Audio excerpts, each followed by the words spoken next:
Good morning students आज हम 7th class का फर्स्ट लेसन आवर इन्वायरमेंट पढ़ेंगे। ये ज्योग्राफी का फर्स्ट लेसन है। तो जैसे कि आप जानते हैं कि अर्थ जो है एक यूनिक प्लैनेट माना गया है। इसके ऊपर सभी टाइप की जो लाइफ फॉर्म्स हैं उनकी पॉसिबिलिटीज़ रहती हैं। तो उसके पीछे रीज़न क्या है? इन्वायरमेंट, पर्यावरण।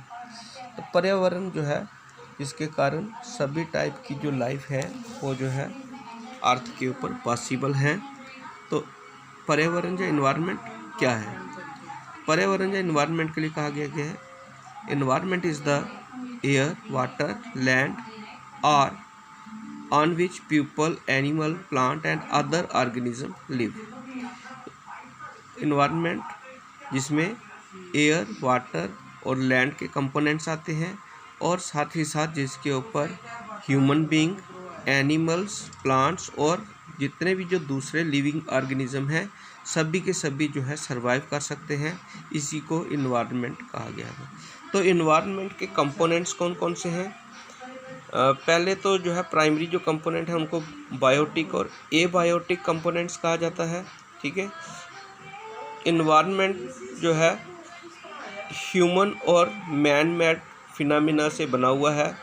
इसमें सारी की सारी जितनी भी जो एक्टिविटीज़ हैं ह्यूमन इंटरफेरेंस के बगैर जो है इनकम्प्लीट हैं। इसलिए इन्वायरमेंट के साथ साथ ह्यूमन बीइंग भी जो है अपना इम्पॉर्टेंट रोल प्ले करते हैं।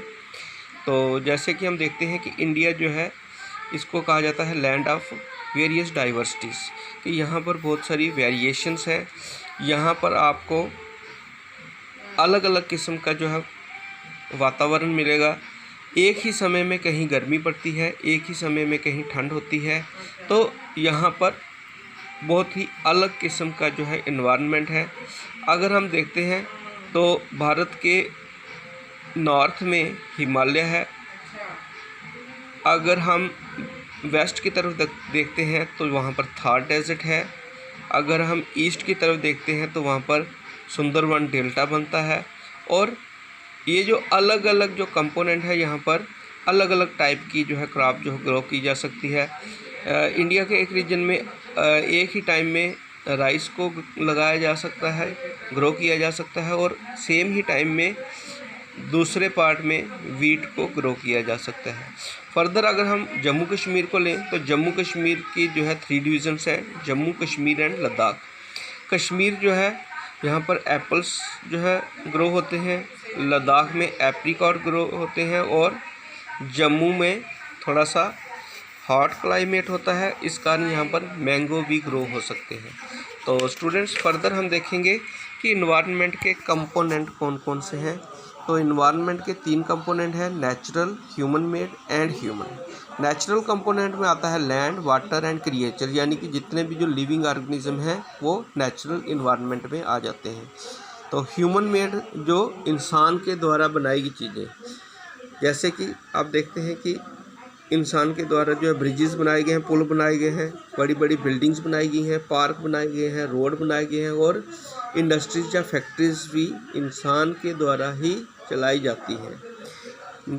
फर्दर हम देखते हैं कि ह्यूमन कंपोनेंट कौन कौन से हैं। ह्यूमन कंपोनेंट में एक इंडिविजुअल, एक family, community, religion, education, economic and political activities जितनी हैं वो सभी ह्यूमन कंपोनेंट में आती हैं। अगर हम इन्वायरमेंट की फर्दर डिवीज़न करें तो फर्दर डिवीज़न में इन्वायरमेंट के 4 पार्ट हैं, lithosphere, atmosphere, hydrosphere and biosphere. तो लिथोस्फीयर क्या होता है? Lithosphere is the layer of earth consisting of rock material extending above the continent and ocean basin. तो लिथोस्फीयर जो धरती की सबसे ऊपर वाली सतह है इसको लिथोस्फीयर कहा जाता है।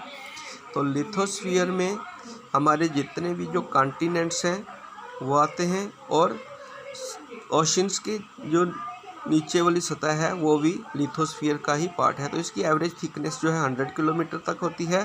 तो लिथोस्फीयर जो है सिलिका और एल्युमिनियम से बना हुआ है, इसलिए इसको स्याल लेयर भी कहा जाता है। फर्दर जो है एटमॉस्फेयर। तो एटमॉस्फेयर क्या होता है? Atmosphere is the thin layer of air that involves our environment. तो सबसे थिन लेयर है जो एक किस्म का ब्लैंकेट का काम करती है और हमारे धरती के ऊपर के एनवायरनमेंट को बचा के रखती है, जिसके कारण जो सूर्य से निकलने वाली अल्ट्रावायलेट रेडिएशंस होती हैं उनसे धरती का बचाव करती है। और इसके अलावा जो मौसम में जितने परिवर्तन आते हैं वो एटमॉस्फेयर के कारण ही आते हैं। नेक्स्ट है hydrosphere. Hydro is the part of earth surface covering by water.